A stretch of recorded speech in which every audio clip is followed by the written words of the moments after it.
Today, Sunspot will be taking you to one of our local produce sources, Maple Hill Farm.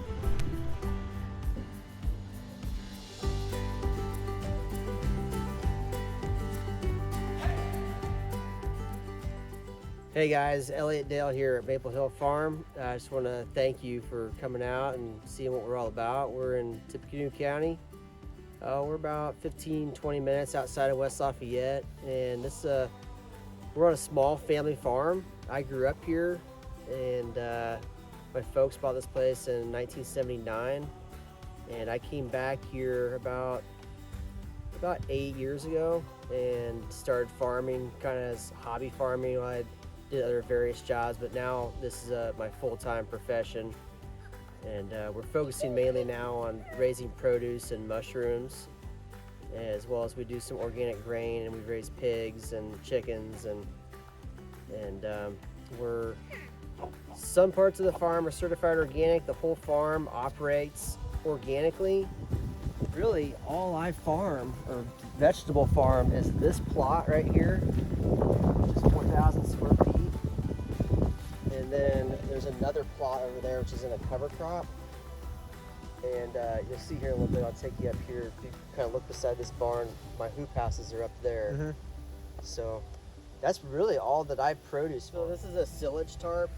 It's creating this process called oculation.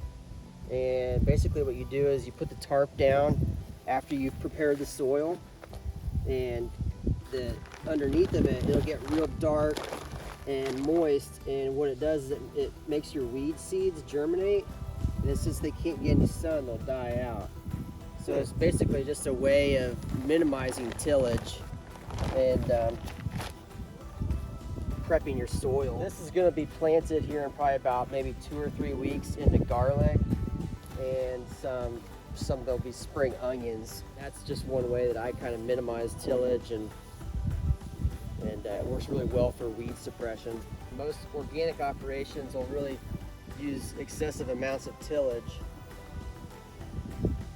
which some tillage is good, but minimizing it is better long term for the soil.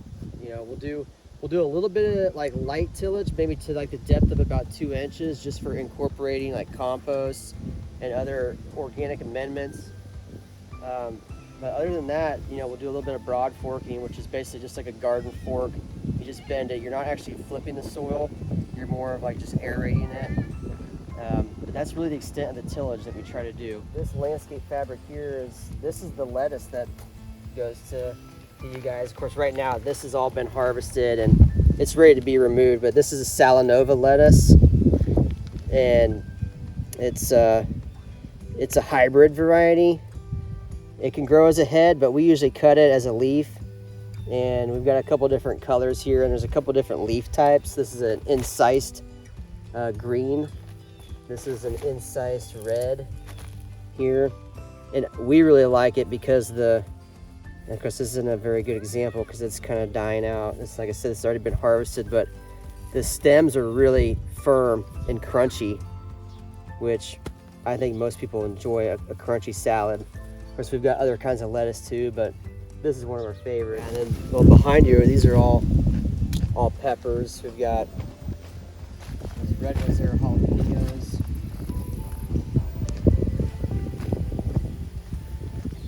There's also some guajillos and poblanos.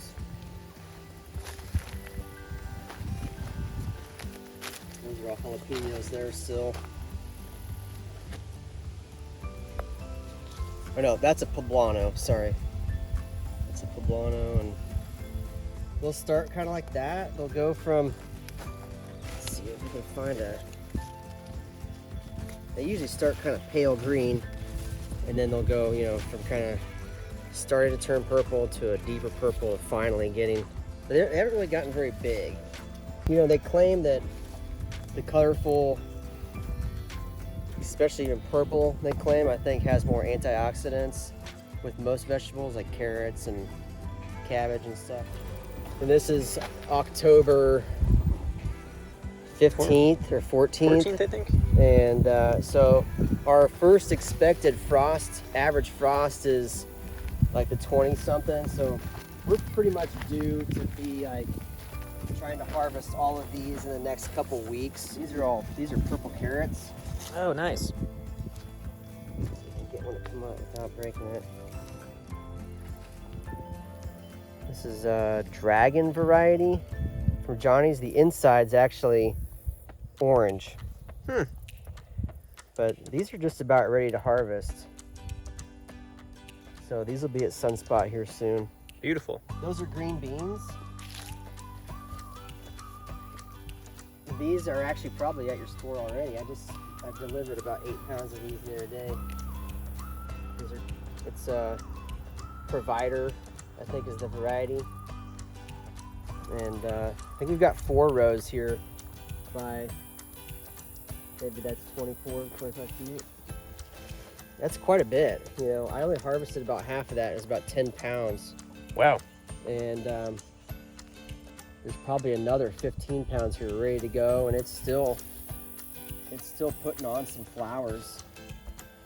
And here's a little green bean getting ready to start there. So we'll probably be harvesting those until they get killed by the frost. This was our last bean planting. The beans, the pepper, like as soon as we get a frost, those will just be dead. That'll be the first thing that, you know, they cannot tolerate frost. Carrots would go. It's our pigs fighting. Our carrots will pretty much go all winter if you put a bed of straw on them. You can come back and take snow off and dig them up, and they'll be a little bit sweeter since they've gotten kind of cold. But this down here a little further is another salad mix. This is just like it's got 7 or 8 different varieties in it. And this is a bib lettuce. And then you've got like a yellow, I think this is Simpson lettuce here, a red oak leaf. When you get into stuff like tomatoes and you know, maybe cucumbers and some other like eggplant, some of those are old heirloom varieties that we go for. But a lot of the stuff we're raising has been hybridized because it's been bred to be more like disease resistant and fungal resistant. And since we're organic, you know, we're not spraying, those things are pretty important to us, so we don't have to be throwing a bunch of chemicals at it, which we really can't do because we're organic. But so the lettuce, I'm pretty sure, is not like heirloom stuff. Now, but the Simpson variety, you know, this one's been around for a really long time. I mean, I remember my parents growing that when I was a little kid. So that's been around for 30, 40 years probably.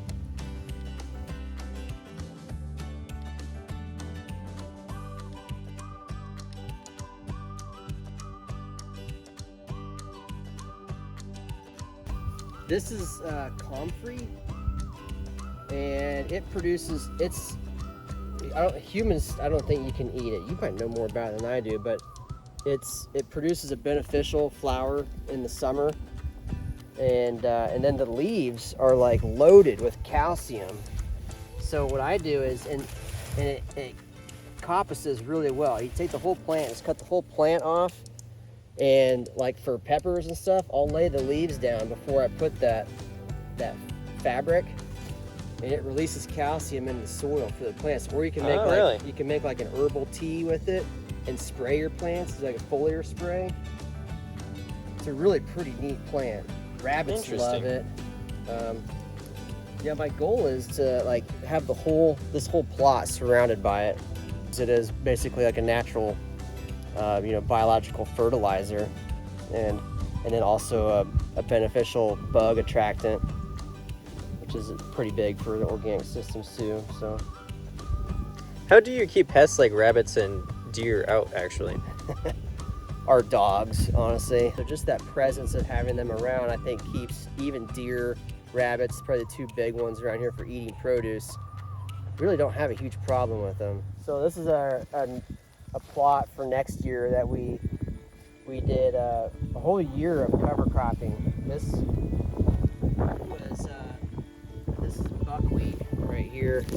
And we did 3 plantings of buckwheat and then incorporated it into the soil. And now we're in a cover crop of that. These are our horses. They're really for enjoyment, but they also produce copious amounts of manure, which I use with straw to make our own compost to add to our, mainly our hoop houses, but also put some down in the outdoor beds too. This is purple kohlrabi. This is kale actually, which doesn't look very good at the moment, but and this is like we're really trying to get in like a very late crop. I don't know if it's gonna make it or not, but the pretty good looking stuff over here is broccoli. It has turned out pretty nice. Like here's one to get ready to start. It's a purple variety Of broccoli. Yeah. So there's around 100 plants in here, and these were all planted in March. This is called Marnero. It's a hybrid of the purple Cherokee, which is an heirloom. And the reason we use the hybrid varieties because here in the greenhouse, we had tons of humidity and lots of bacterial issues, and it has more disease resistance. But this will turn into that really nice kind of like dark brick red or burgundy color, kind of like this right here. And this one of the most flavorful tomatoes that we've ever raised, and we're gonna keep raising that one. There it goes. So yeah, this greenhouse is strictly for tomatoes, and we use it for propagating other plants in the spring, but it's going to be all tomatoes all year next year as well. That's why we do the grafting. You can plant the same crop over and over and have a good disease resistance package and that with the plant. So this was planted at the beginning of October, I think, about the same as I did the other cover crop. And it should be ready to harvest in about 2-3 weeks maybe. And I should be able to get a harvest. Should be able to get me about 4 or 5 cuttings off of it. So I'm hoping that takes us into like January.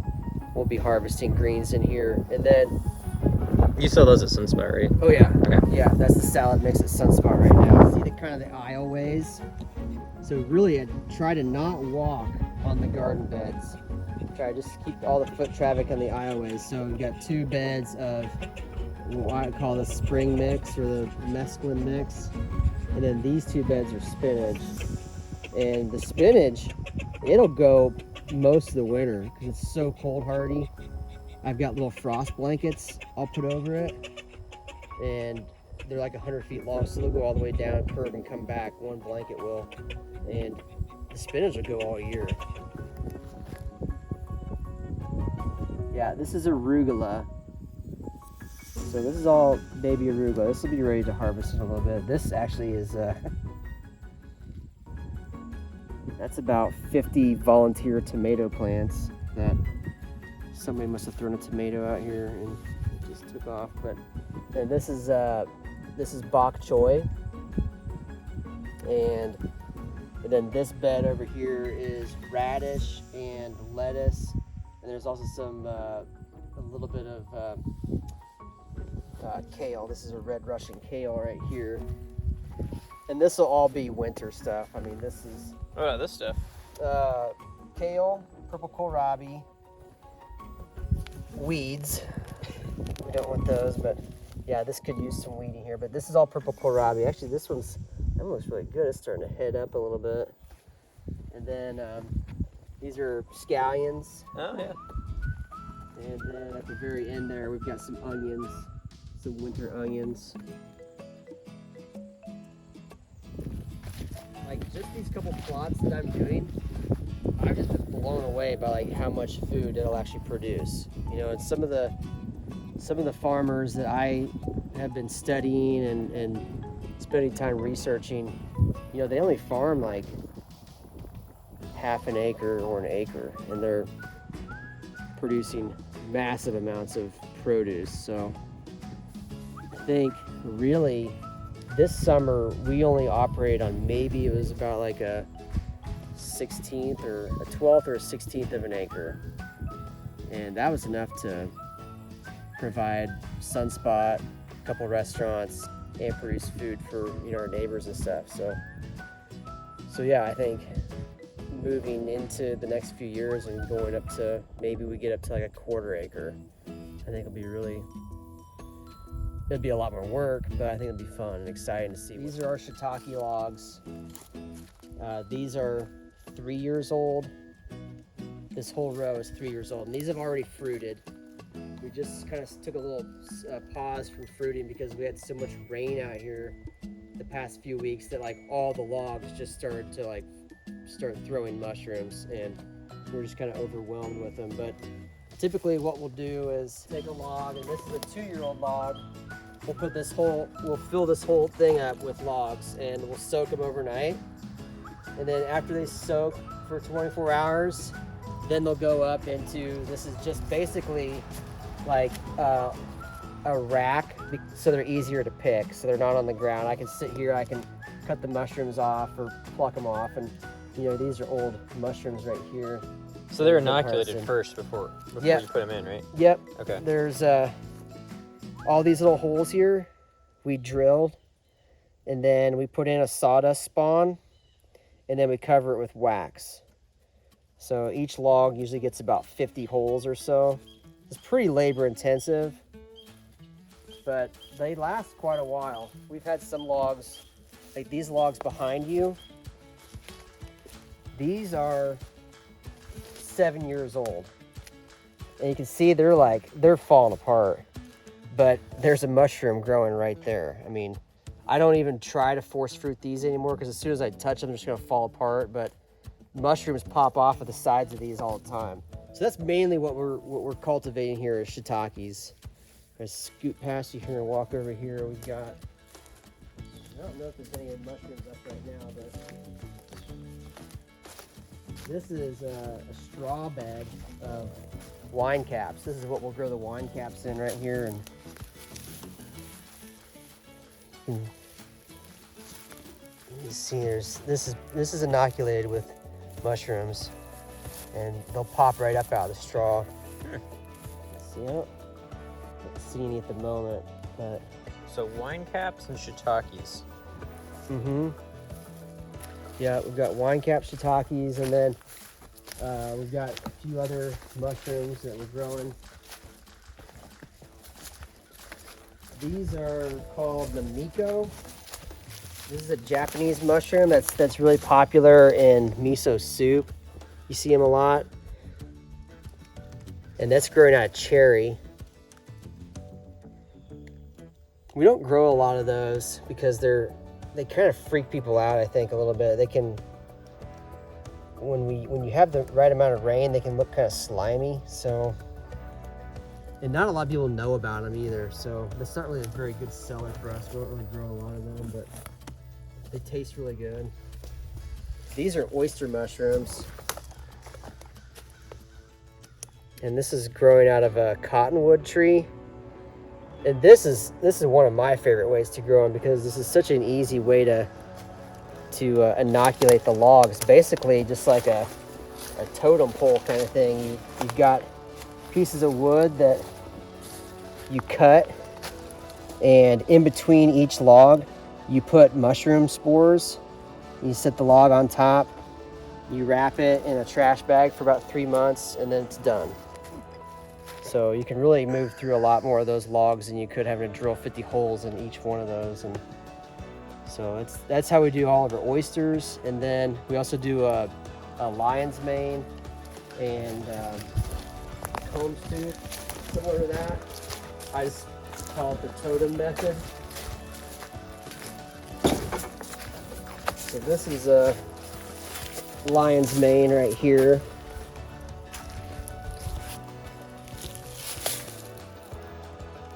And it's actually growing with, these are turkey tails. Oh yeah. Which I did not inoculate. That Really? That's just a natural growth. Mother Nature did that, yeah.